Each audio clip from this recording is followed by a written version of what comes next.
You ever notice how money has a way of making a lot of noise when you don't have it, and then gets real quiet once you finally save some? It's funny like that. Maybe you remember the days when every little expense felt loud. Gas, groceries, one surprise bill, and suddenly your whole week felt heavier. You checked your bank account the way you might check the weather, hoping things hadn't gotten worse overnight. And then, slowly, almost without realizing it, you did something kind of special. You saved $10,000. Not all at once, just little brush strokes at a time. A transfer here, a skipped purchase there. Nothing flashy, just patience and discipline. And a lot of quiet choices no one else ever saw. And when you got there, you probably thought, well, this is it. This is where things feel different. But instead of fireworks, what you got was stillness. Not panic anymore. That's gone. But not confidence either. Just this calm, slightly confusing middle ground. And that's where I want to sit with you for a moment. Because I spend a lot of time thinking about money, not just how to earn it or save it, but how it feels. Why certain numbers calm us down. Why others scare us. And why so many people reach this exact point, $10,000, and then stop moving forward without ever meaning to. And it's not because they failed. It's because no one ever explained what this stage actually is. See, the first $10,000 isn't about wealth. It's about safety. It's about learning you can take care of yourself. And once you've done that, the next step requires a completely different mindset. And that shift, it's subtle, gentle, easy to miss. But once you see it, things start to open up in a really nice way. By the time we're done here, I want you to understand why progress feels harder now than it did before and why that's not a bad thing. I want you to feel calmer about where you are and more confident about what comes next. No rush, no pressure. We're just going to take this one step at a time. Just like a good painting, when you reach $10,000, your brain does something very human. It relaxes, and that's not a mistake, it's a sign that something worked. Up until this point, saving money required effort. Attention, a little tension in your shoulders every time you made a decision. You were protecting yourself from mistakes, from emergencies, from slipping backward. That's important work. But protection has a downside. It can make you freeze. What happens for a lot of people is that $10,000 quietly turns into a display piece. You don't touch it. You don't move it. You don't really think about it anymore. It just sits there, doing exactly what you ask, keeping you safe. And safety feels good. But safety doesn't grow. Imagine you built a little cabin so you wouldn't get caught in the rain. Solid walls, strong roof. You did a great job. But then you stay inside forever, watching the world through the window, wondering why nothing changes. That's what happens here. The habits that helped you save your first $10,000 were about restraint, about saying no, about being careful. And those habits are wonderful, but they're not the same habits that help money move forward. Most people think they need more motivation at this stage. They don't. What they need is permission to change the goal. Because money isn't meant to just sit still. It's meant to help, to work, to support the life you're building, even if it starts very quietly. So the real question isn't, how do I save more?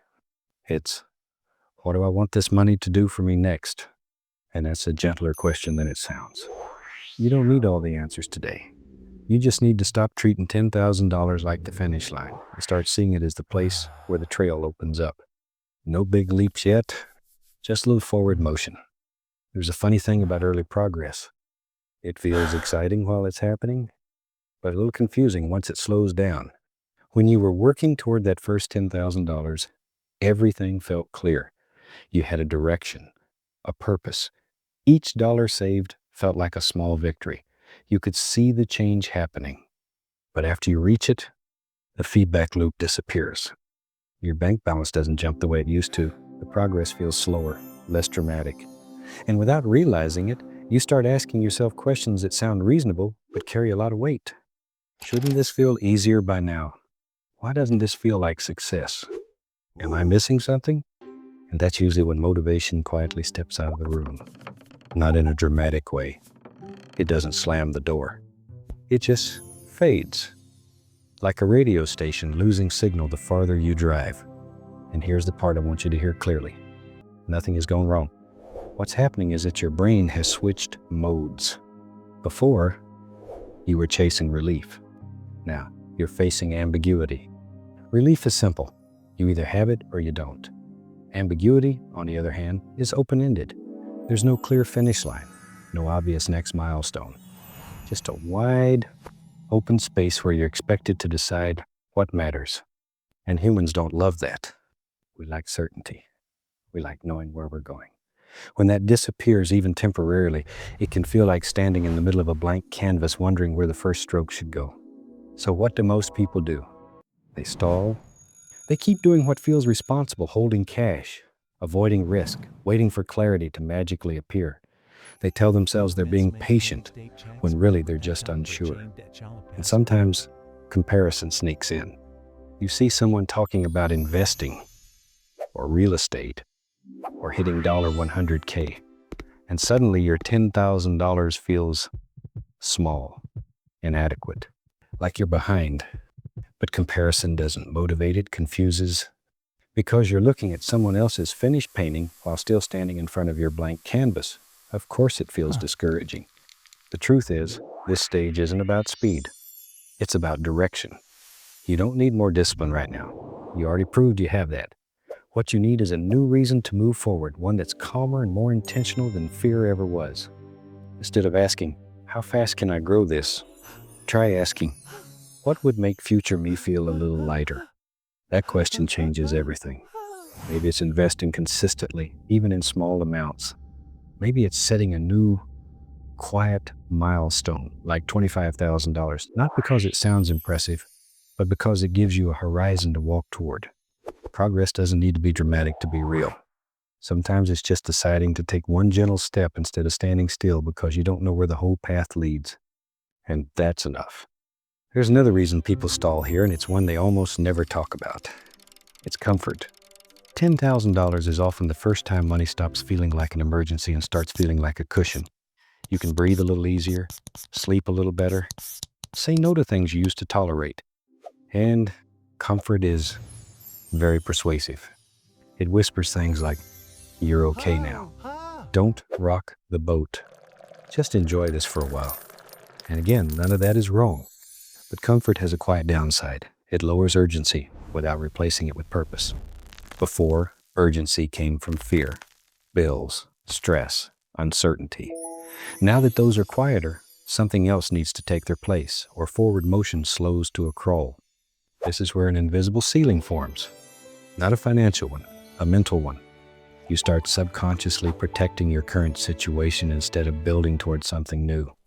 You avoid decisions that might temporarily make you uncomfortable, even if they're good decisions in the long run. And the tricky part? It feels responsible. But here's the gentle truth. Staying comfortable forever is just another form of risk. It's the risk of stagnation, of time quietly passing while nothing changes. Wealth isn't built by avoiding all discomfort.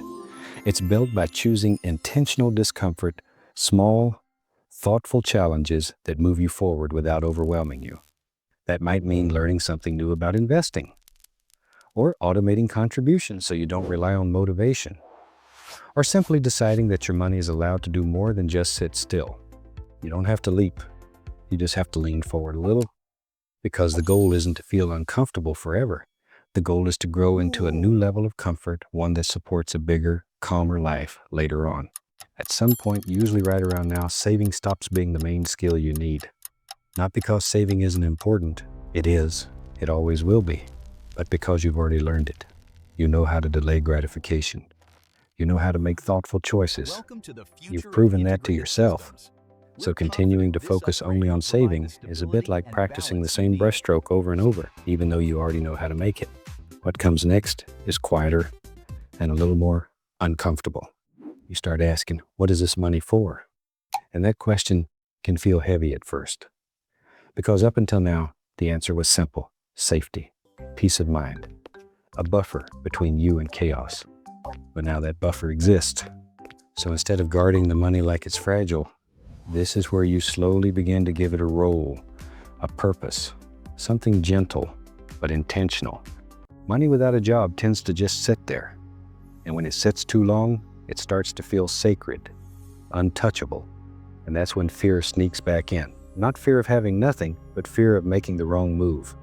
Here's the thing most people don't realize. Money doesn't need a perfect job. It just needs a job. Maybe that job is growing slowly through investments. Maybe it's reducing future stress by paying off high-interest debt. Maybe it's buying you time later on. None of these choices are permanent. They're all adjustable. What matters is that the money starts working with you instead of just waiting. And that shift to assigning purpose is where growth begins again. One of the nicest things about this stage is that progress doesn't need to feel dramatic anymore. In fact, dramatic usually works against you. Big, emotional decisions tend to come from pressure. Calm, repeatable decisions come from clarity. This is where things like automation start to matter, not because they're exciting, but because they remove friction. When money moves automatically towards something you care about, it stops relying on willpower. And willpower, as you probably noticed, gets tired. A small monthly investment. A consistent percentage saved or invested.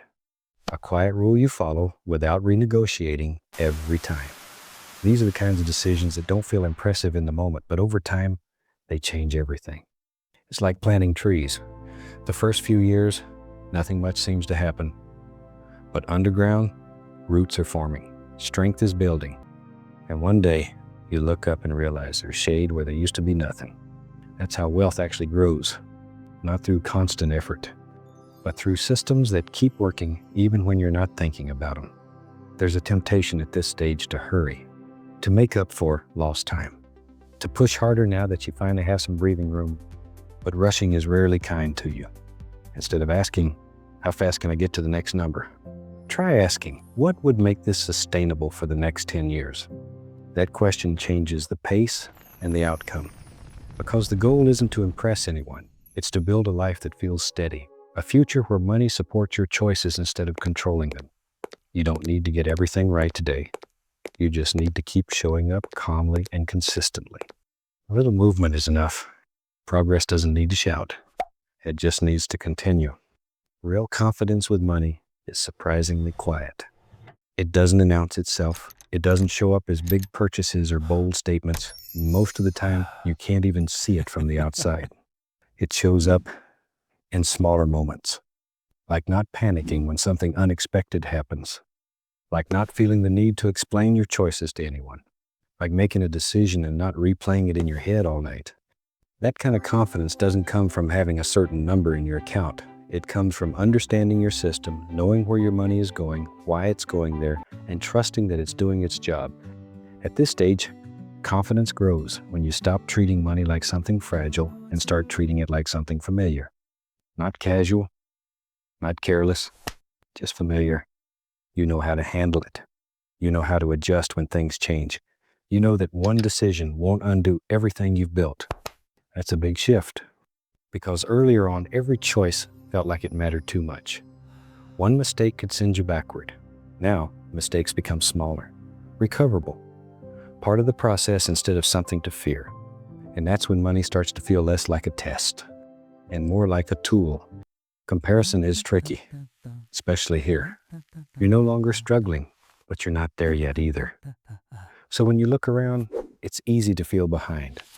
Someone always seems to be earning more, investing earlier, moving faster.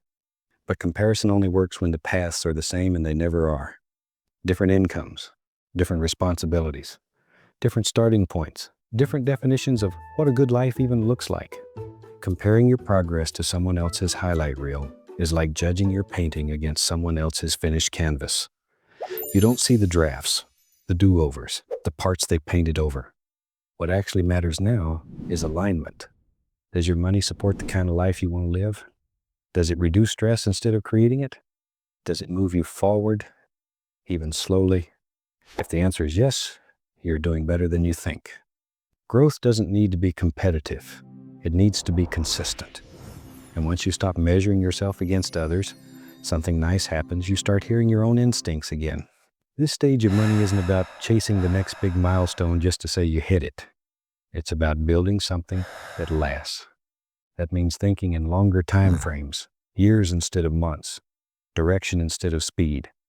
It means asking questions like, what kind of life do I want to wake up to? What do I want money to make easier? What would enough actually look like for me? Those answers don't come all at once. They evolve, and that's okay. Money is flexible. Your plans can be too. The most important thing is that you keep moving, not because you're afraid of stopping, but because you're curious about what comes next. Curiosity is a much kinder motivator than fear, and it tends to lead to better decisions.